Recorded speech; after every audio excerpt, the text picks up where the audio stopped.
அனைவருக்கும் வணக்கம். நான் ரமேஷ் பேசுகிறேன். Tarot card reader, reiki healer and numerologist. Numerologist கிட்ட போய் உங்கள் பிரச்சனையை சொன்ன உடனே அவங்க ஒன்று நேம் கரெக்ட் பண்ணுறாங்க, இல்லைனா ஜெம் ஸ்டோன் கொடுக்குறாங்க.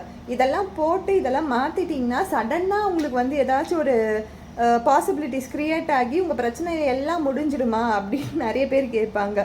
ஆனால் அப்படிலாம் ஆகாது. 0.5லேருந்து 5% வரைக்குமே ஒரு சப்போர்ட் சிஸ்டமாக தான் இது இருக்கும்.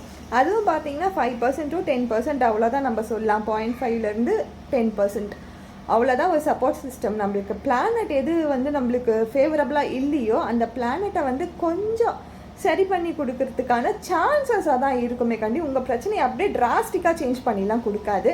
ஸோ நீங்கள் இதெல்லாம் பண்ணுறதுக்கு முன்னாடி அதில் இருக்க சயின்ஸை மட்டும் புரிஞ்சுக்கோங்க. அந்த பிளானட்டில் இருக்க அந்த வீரியத்தை கம்மி பண்ணுமே கண்டி அப்படியே உங்களுக்கு டிராஸ்டிக்காக உங்கள் பிரச்சனையே மாற்றி கொடுக்காது. ஸோ இந்த சயின்ஸை புரிஞ்சுட்டு நீங்கள் எது இருந்தாலும் பண்ணிக்கோங்க. தேங்க்யூ.